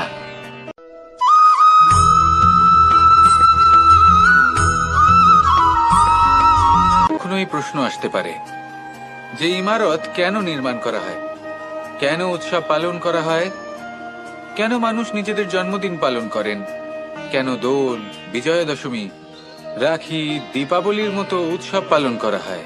যদি এগুলো পালন না করা হয় তাতে কি যায় আসে? যদি এই দোল উৎসব পালন না করা হয় তাহলে কি এই সংসার ভুলে যাবে যে নারায়ণের প্রতি ভক্তির কারণে ভক্ত প্রহ্লাদকে অগ্নি স্পর্শও করতে পারেনি? যদি বিজয়া দশমী পালন না করা হয় তাহলে কি এই সংসার ভুলে যাবে যে এই দিনে শ্রীরাম রাবণকে বধ করেছিলেন? যদি আমরা দীপাবলির এই উৎসব পালন না করি তাহলে কি এই সংসার এটা ভুলে যাবে যে অযোধ্যাতে অমাবস্যার এমন এক রাত এসেছিল যে রাত্রে অযোধ্যা পূর্ণিমার থেকে বেশি উজ্জ্বল হয়ে উঠেছিল? যদি এই রাখি উৎসব পালন না করা হয় তাহলে কি এই সংসারের ভাই এবং বোনেরা একে অপরের প্রতি ভালোবাসা কি সেটা ভুলে যাবে? বিষয়টা ভুলে যাওয়ার নয়, বিষয়টা হলো মনে রাখা। যখন জীবনে আমরা কোনো একটা স্থানে পৌঁছই, উপলব্ধিগুলোর উৎসব পালন করি, যাতে সেই মুহূর্তে আমরা সকলের মধ্যে আনন্দ ছড়াই এবং মানুষ সেই মুহূর্তটা মনে রাখেন। এই স্মৃতিগুলোই মানুষের মধ্যে বিশ্বাসের জন্ম দেয়। এই বিশ্বাস যে আগামী যেদিন আসছে তাতে আরো আনন্দের সম্ভাবনা রয়েছে। ভালোবাসার এই উৎসব, ভালোবাসার এই পার্বণ, এটা মানুষের মনে বিশ্বাসের জন্ম দেয় যে প্রত্যেক যুগে কেউ না কেউ এসেছে এবং পরবর্তীতেও আসবে। তাহলে আসুন আমরা ডুবে যাই আমার লীলার এই প্রেম যাত্রায় এবং ভালোবাসার এমন একটা উৎসব পালন করা যাক যা এই সংসার যুগ যুগ পর্যন্ত মনে রাখবে। তাহলে আসুন আর আমার সাথে ভালোবেসে বলুন রাধা রাধা।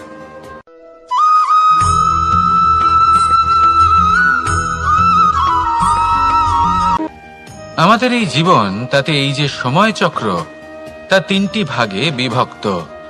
এক হলো অতীতকাল, ফেলে আসা অতীত, তারপরে আসে বর্তমান, এখনকার এই মুহূর্ত, আর তারপর আসে আগামীকাল অর্থাৎ ভবিষ্যৎ। এবার এখানে সবথেকে গুরুত্বপূর্ণ হলো অতীতকাল, ভবিষ্যৎকাল, ফেলে আসা অতীত এবং আগামী সময়। কেন? কারণ এই দুইয়ের উপর নির্ভর করছে যে আপনি বর্তমানে কি করতে চলেছেন। শুধু প্রয়োজন হলো সঠিক দৃষ্টিভঙ্গির। অতীতকালকে যদি আপনি একটি দৃষ্টিভঙ্গি থেকে দেখেন তাহলে অতীতকালে আপনি দুঃখও দেখতে পাবেন, যন্ত্রণাও দেখতে পাবেন। অন্য কোনো দৃষ্টিভঙ্গি থেকে দেখলে আপনি অতীতকাল থেকে শিক্ষাও লাভ করবেন। এবার এই শিক্ষা অনুসারেই বর্তমানে কর্ম করা উচিত। এবং যদি ভবিষ্যতের কথা বলি তাহলে বলবো ভবিষ্যতের কথা ভেবে আপনি আজ অবশ্যই চিন্তিত হতে পারেন।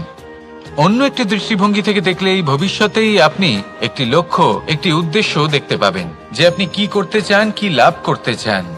এবার সেই অনুসারে বর্তমানে কর্ম করা উচিত, ভবিষ্যৎ এবং অতীতকাল অনুসারে।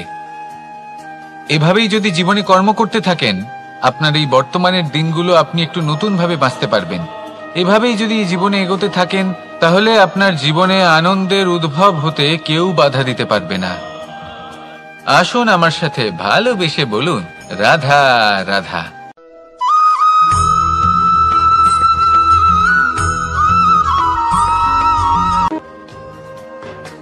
সমুদ্র মন্থনের সময় দুই ধরনের রত্ন লাভ করা হয়েছিল। প্রথম হলাহল, যার প্রভাব থেকে এই সমস্ত সংসারের জীবের প্রাণ বাঁচানোর জন্য মহাদেব তাকে নিজের কণ্ঠে ধারণ করে নিয়েছিলেন। আর দ্বিতীয় অমৃত, যেটা কিঞ্চিত পরিমাণ মাত্রায় পাওয়া গেছিল। কখনো কখনো জীবনে এমন কোনো বস্তু যা আপনি প্রয়োজনের থেকেও অনেক বেশি মাত্রায় ভোগের জন্য লাভ করে থাকেন, তা আপনার জন্য বিষ প্রমাণিত হতে পারে। যেমন জল, প্রয়োজনের থেকে অনেক বেশি মাত্রায় যদি এই জল আসে তাহলে আপনার প্রাণ কাটতে পারে। কিন্তু পরিশ্রমের পরে এক পাত্র শীতল জল দ্বারা আপনি যদি স্নান করে নেন, তাহলে তা আপনার শরীরের জন্য অমৃত হবে। পরিশ্রম করার পরে যদি আপনার শরীর এক পাত্র খাবার লাভ করে, তাহলে তা আপনার শরীরের জন্য অমৃত। কিন্তু যদি কোনো পরিশ্রম না করেই আপনি দিনরাত শুধুই খাবার গ্রহণ করতে থাকেন, তাহলে আপনার কাছে তা বিষ সমান। বিষ এবং অমৃত গ্রহণ করাটা আপনার উপরে নির্ভর করছে। কোনো বস্তু আপনার পক্ষে বিষও হতে পারে, আবার অমৃতও হতে পারে। নির্ভর করছে যে আপনি সেটা কিভাবে ব্যবহার করছেন, কতটা মাত্রায় ব্যবহার করছেন। আসুন আমার সাথে ভালোবেসে বলুন, রাধা রাধা।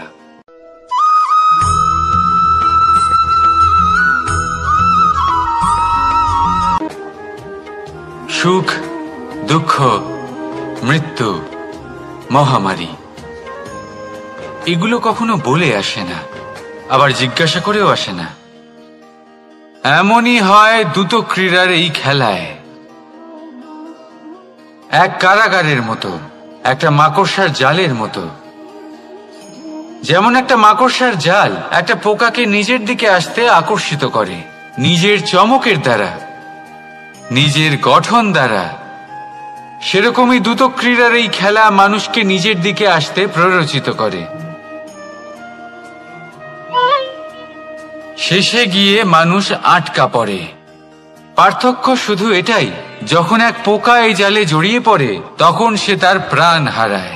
মানুষ যখন এই দ্রুত ক্রীড়ায় আকর্ষিত হয়, সে নিজের মান, নিজের ধন সবকিছু হারায়, নিজের বিবেক হারিয়ে ফেলে। কিন্তু আপনি আপনার বিবেক কখনোই হারাবেন না। যদি আপনার মনে লোভ চলে আসে, আপনি লোভী হয়ে ওঠেন। যদি আপনি দ্রুত ক্রীড়ার এই খেলায় আটকা পড়েন, তাহলে মনে রাখবেন, এই খেলা থেকে ফিরে আসা প্রায় অসম্ভবই বলা যায়। নিজের বিবেক কখনো হারাতে দেবেন না, কারণ বিনাশ আসার প্রথম লক্ষণ হলো বিবেকের বোধ চলে যাওয়া। এই প্ররোচনায় কখনো পা দেবেন না। আর আমার সাথে ভালোবেসে বলুন, রাধা রাধা।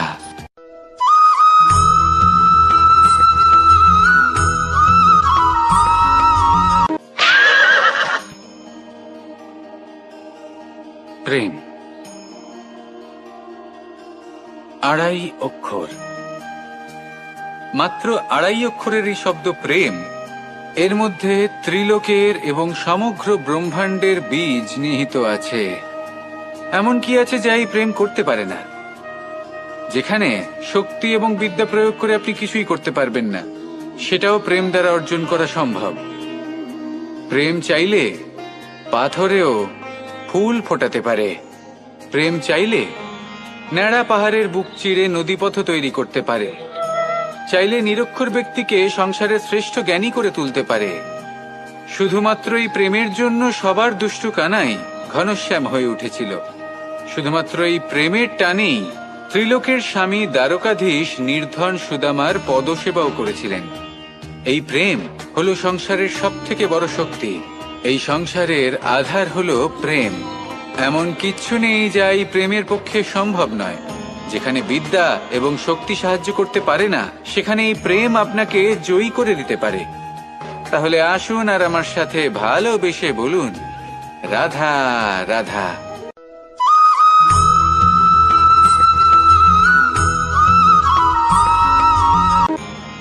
বরদান এবং অভিশাপ, এই দুই হলো একই মুদ্রার দুটি পিঠ।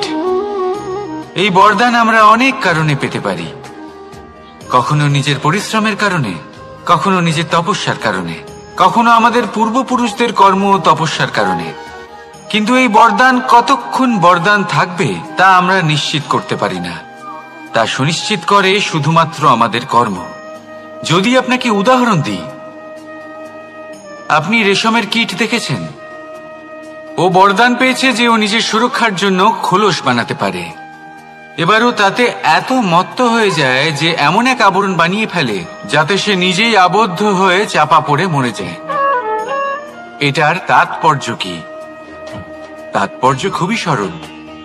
গর্ব করা খুবই ভালো, কিন্তু অহংকার করা কখনোই উচিত নয়।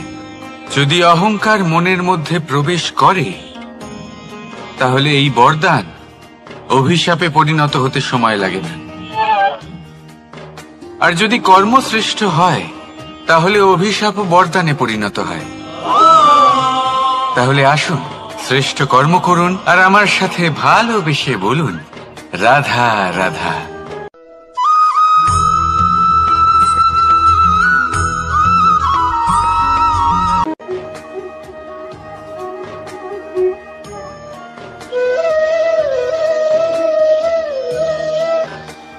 কর্ম এবং ফল, দেখতে গেলে এই সমস্ত ব্রহ্মাণ্ড এই দুইয়ের মাঝেই স্থির হয়ে আছে।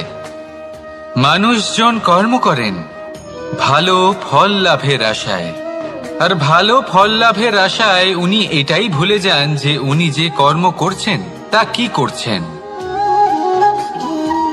আমি বলেছিলাম কর্ম করুন ফলের চিন্তা না করে, কিন্তু কি কর্ম করছেন সেই বিষয়ে ভাবাটাও অত্যন্ত আবশ্যক। নয়তো অনেক সময় আমরা এমন কর্ম করে ফেলি যা না চাইতেও বিষে পরিণত হয়, যা হয়েছে দুঃশাসনের সাথে, দুর্যোধনের সাথে, গুরু দ্রোণের সাথে। একজনের মানসিকতা উচিত ছিল না, একজনের বিবেক উচিত ছিল না, আরেকজন যে পক্ষ নির্বাচন করেছিলেন সেই পক্ষ উচিত ছিল না। আর যা কিছু ওনাদের সাথে হলো, আপনার আমার আমাদের সকলের সাথে তা হতে পারে।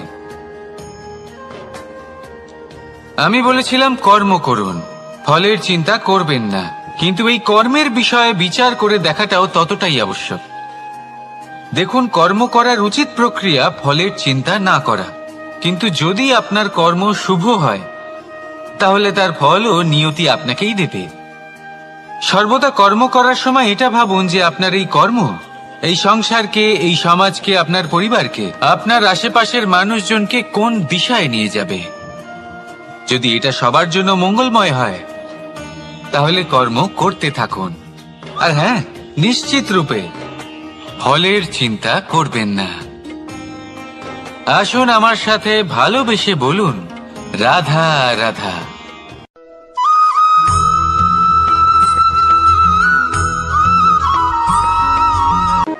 শব্দই হলো শূন্য, শব্দই হলো আরম্ভ, শব্দই হলো অন্ত, শব্দই হলো অমর, শব্দই হলো ব্রহ্ম।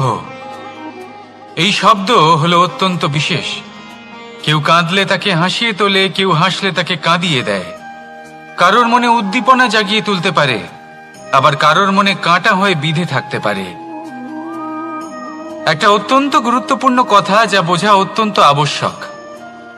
আপনার মন, আপনার হৃদয়ে যতই শুদ্ধ হোক না কেন, যতই পবিত্র হোক না কেন, আপনার দৃষ্টিভঙ্গি যতই স্পষ্ট হোক না কেন, যদি আপনার কথা পবিত্র না হয়, যদি আপনার শব্দ শুদ্ধ না হয়, তাহলে তা আপনাকে আপনার কর্মফল ভোগ করতে বাধ্য করবেই।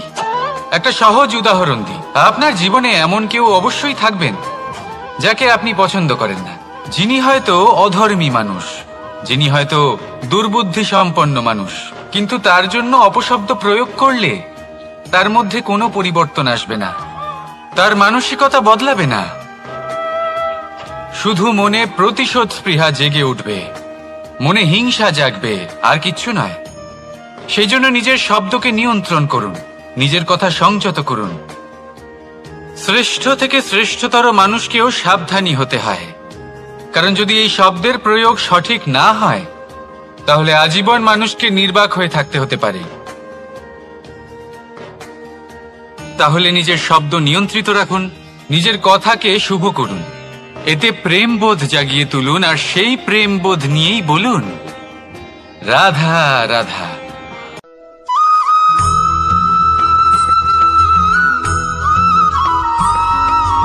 বটবৃক্ষের বীজ সর্ষের দানার থেকেও ছোট হয়, কিন্তু যখন তা নিজের রূপ ধারণ করে তখন তা বিশাল বৃক্ষের আকার ধারণ করে, যা সহস্র বছর ধরে বেঁচে থাকে, ছায়া প্রদান করে, পাখিদের আশ্রয় প্রদান করে, আর দেয় পথচারীদের বিশ্রাম করার স্থান। কেন? কারণ সেই ছোট বীজ তা মাটির ভেতরে গিয়ে নিজের খোলস ত্যাগ করে। অন্ধকারে থাকে সে, যতই আলো আসুক না কেন, যতই বর্ষা আসুক না কেন, সব সহ্য করে। আর তারপরে একটা চারা গাছ অঙ্কুরিত হয়, তারপর ধীর গতিতে একটা বিশাল বৃক্ষতে পরিণত হয়।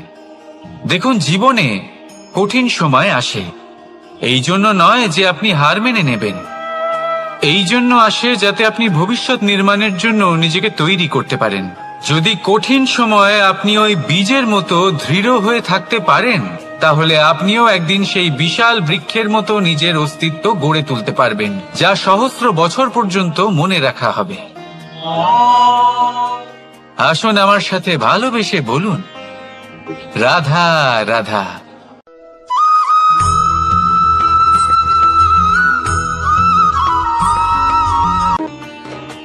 ভগবান আর ভক্ত যখন এক আকার হয়ে যায়,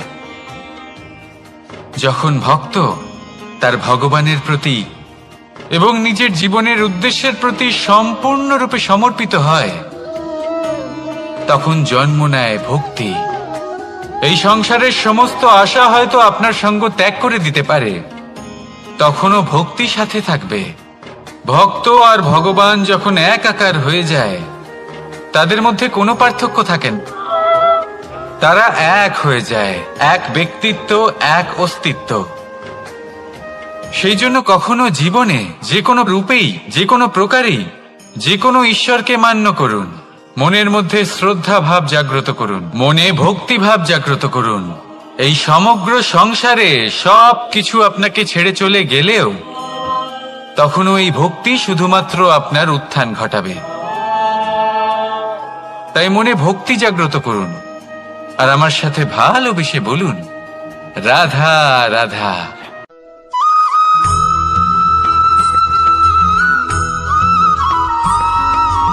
বটবৃক্ষের বীজ সর্ষের দানার থেকেও ছোট হয়, কিন্তু যখন তা নিজের রূপ ধারণ করে তখন তা বিশাল বৃক্ষের আকার ধারণ করে, যা সহস্র বছর ধরে বেঁচে থাকে, ছায়া প্রদান করে, পাখিদের আশ্রয় প্রদান করে, আর দেয় পথচারীদের বিশ্রাম করার স্থান। কেন? কারণ সেই ছোট বীজ তা মাটির ভেতরে গিয়ে নিজের খোলস ত্যাগ করে। অন্ধকারে থাকে সে, যতই আলো আসুক না কেন, যতই বর্ষা আসুক না কেন, সব সহ্য করে।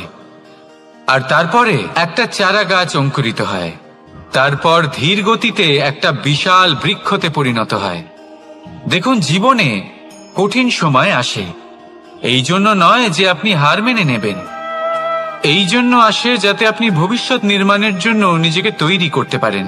যদি কঠিন সময়ে আপনি ওই বীজের মতো দৃঢ় হয়ে থাকতে পারেন, তাহলে আপনিও একদিন সেই বিশাল বৃক্ষের মতো নিজের অস্তিত্ব গড়ে তুলতে পারবেন, যা সহস্র বছর পর্যন্ত মনে রাখা হবে। আসুন আমার সাথে ভালোবেসে বলুন রাধা রাধা।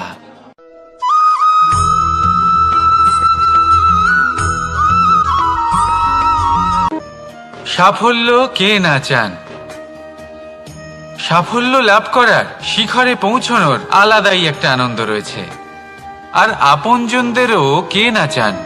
প্রত্যেক মানুষ চান যেন জীবনে তার কোনো আপনজন থাকে, যারা সবসময় তাদের সাথে থাকবে, কারণ আপনজনের সাথেই তো সাফল্যের আনন্দ সব থেকে বেশি পাওয়া যায়।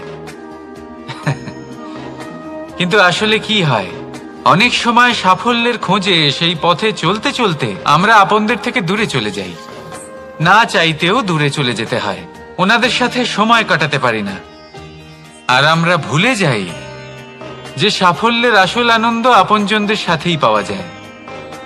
সফল হওয়ার পরে আপনদের সাথে দেখা হলে তাদের চোখে আমাদের জন্য যে আবেগ থাকে, যে সম্মান, যে প্রেম থাকে, সেটাই হলো আসল পুরস্কার।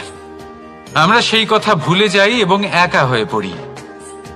বেশিরভাগ সময় এটাই হয়, বেশিরভাগ সময় সফল মানুষগুলি একা হয়ে যান। এবার আপনি কি চান? আপনি অসফল হয়ে দিনগুলি একাকিত্বে কাটাতে চান, নাকি সফল হয়ে আপনজনদের সাথে আনন্দে থাকতে চান? সেই সিদ্ধান্ত আপনার। সাফল্যের পেছনে ছুটুন, নিজেকে উজাড় করে দিন, কিন্তু আপনজনদের সঙ্গ ত্যাগ করবেন না। সেই আপনজন যারা আপনার সাফল্যের জন্য দায়ী, সেই আপনজন যিনি আপনার সাফল্যে আনন্দ পান, সুখ লাভ করেন, তাদের কখনো ত্যাগ করবেন না। আসুন আমার সাথে ভালোবেসে বলুন, রাধা রাধা।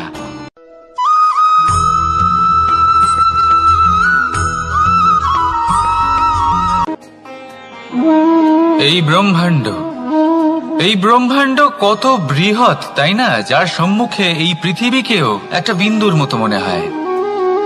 আর এই পৃথিবীতে আমরা কে হই, আমাদের আকার কিরকম, আমাদের অস্তিত্বই বা কি?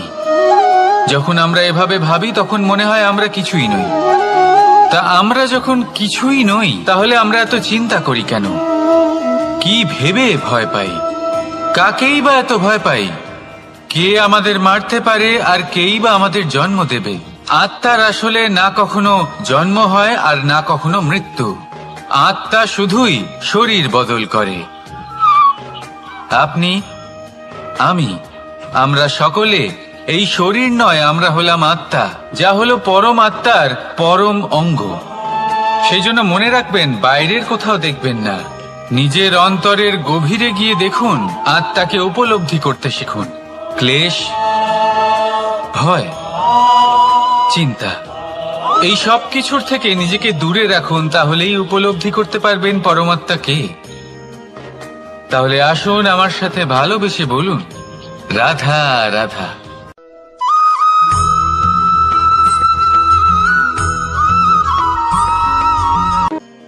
মানুষ আর ধন, এই দুইয়ের মধ্যে সম্পর্ক খুব ঘনিষ্ঠ। ধন হলো সেই শক্তি যার ব্যবহার মানুষ করে থাকে সাংসারিক বস্তু ক্রয় করার জন্য, নিজের জীবন যাপন করার জন্য। আর মানুষ হলো সেই শক্তি যারা ধনকে গুরুত্বপূর্ণ করে তোলেন। এবার একটা কথা বলি, ব্যবহার করা উচিত ধনকে আর ভালোবাসা উচিত মানুষকে। এটা বেশিরভাগ মানুষই বোঝেন না। মানুষ এখানেই সব থেকে বড় ভুল করে বসেন। তারা ভালোবাসেন ধনকে আর ব্যবহার করেন মানুষকে। এ হলো অনুচিত। দেখুন, আপনি একটা সূচের দ্বারা যুদ্ধ করতে পারবেন না, আর কোনো তলোয়ার দ্বারা বস্ত্র সেলাই করতে পারবেন না, তাই না? কোনটা কিসের জন্য হয় সেটা বোঝা অত্যন্ত জরুরি। আপনিও সঠিক দিকে অগ্রসর হন। মানুষকে ভালোবাসুন আর ধনকে ব্যবহার করুন। যদি আপনি মানুষকে ব্যবহার করেন, তাহলে আপনি ভালোবেসে ফেলবেন ধনকে।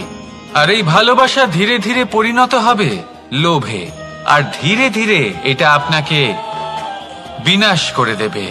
তাহলে সমস্ত মানুষকে ভালোবাসুন আর এইভাবে ভালোবেসে বলুন, রাধা রাধা।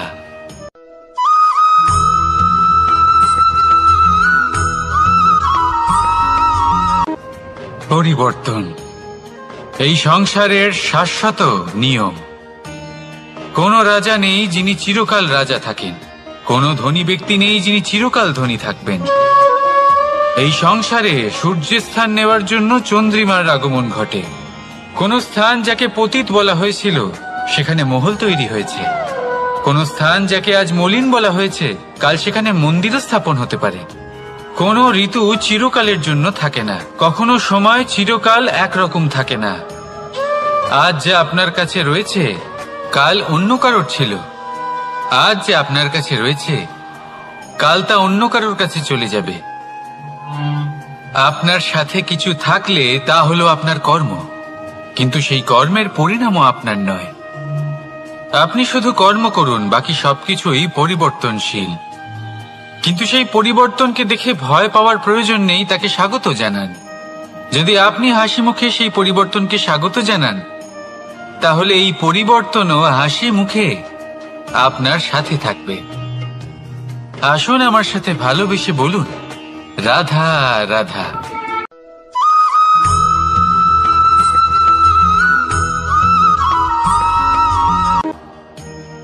বল, শক্তি, পরাক্রম এই সংসারের বিকাশের মূল। কিন্তু কখনো ভেবেছেন যে প্রকৃতি আমাদের এই বল, শক্তি, পরাক্রম কেন দিয়েছেন? যাতে আমরা জীবনে কারোর উদ্ধার করতে পারি, কাউকে সাহায্য করতে পারি, কারোর জন্য ভালো কিছু করতে পারি, কোনো গরিব অসহায় মানুষের জন্য কিছু করতে পারি। এই বল, এই শক্তির সদ্ব্যবহার করতে পারি। কখনো দেখেছেন এমন মানুষ যার কাছে অসীম শক্তি আছে, কিন্তু তার সাথেই অসম্ভব অহংকারও রয়েছে? যিনি নিজেকে সর্বশ্রেষ্ঠ বলে মনে করেন, খারাপ কাজও করেন। আপনি দেখবেন প্রকৃতি এবং মানুষ তাকে ভাঙতে সর্বদা চেষ্টা করেন। মনে রাখবেন, যতই সুবিশাল পর্বত হোক না কেন, তা যদি পথে পড়ে, তাকে ভেঙে পথ প্রশস্ত করা হয়। যদি আপনার কাছে বল থাকে, শক্তি থাকে, পরাক্রম থাকে, তাহলে তার সদ্ব্যবহার করুন, কাউকে সাহায্য করুন, কাউকে রক্ষা করুন। যদি আপনি আপনার শক্তির দুর্ব্যবহার করেন, তাহলে মনে রাখবেন আপনি নিজের বিনাশ নিজেই আমন্ত্রণ করছেন। এবার বল অর্জন করার পরে, শক্তি অর্জন করার পরে আপনি নিজেকে বিনাশ করতে চান নাকি এই সংসারের উদ্ধার করতে চান? সিদ্ধান্ত আপনার। রাধা রাধা।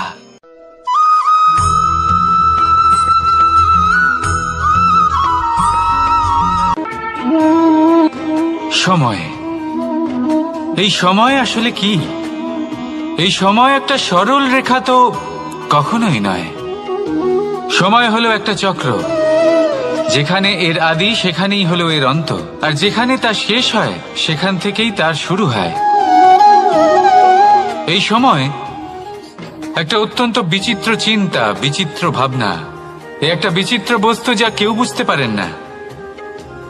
এই সময়ের লীলা, এর কোনো প্রমাণ নেই, কোনো জ্ঞান নেই, কোনো পরিমাপ নেই। শুধু এটুকু আমরা জানতে পারি, যেখানে শেষ হবে সেখান থেকে একটা নতুন সূচনাও হবে। যা আজ আপনার কাছে আছে, কাল অন্য কারোর কাছে যাবে, তারপরে তার কাছ থেকেও অন্য কারোর কাছে যাবে, তারপরে তার থেকেও ছিনিয়ে নেওয়া হবে। এই নিয়তির একজনের কাছ থেকে অন্যজনের কাছে আদান প্রদানের এই সময় হলো আপনার সময়। এই সময়ের সদ্ব্যবহার করুন, এই সময়কে বাঁচুন। আপনাকে শুধু এটাই সুনিশ্চিত করতে হবে যে আপনি কোন পক্ষে আছেন। আর সত্যি বলতে কি, আপনার জীবনের পরিণাম নির্ভর করে আপনার নির্বাচনের ওপর। আপনি কোন পক্ষ নির্বাচন করছেন। তাহলে মনে রাখবেন, জীবনে সেই পক্ষই নির্বাচন করবেন যা চয়ন করার পরে আপনি সুখ অনুভব করবেন, আপনি সন্তোষ লাভ করবেন, প্রসন্নতা লাভ করবেন। আর আমি এটাই সুনিশ্চিত করব যে এই পক্ষ যেন শান্তির পক্ষ হয়, এই পক্ষই যেন প্রেমের পক্ষ হয়। তাহলে চিন্তা করবেন না, আর আসুন আমার সাথে ভালোবেসে বলুন, রাধা রাধা।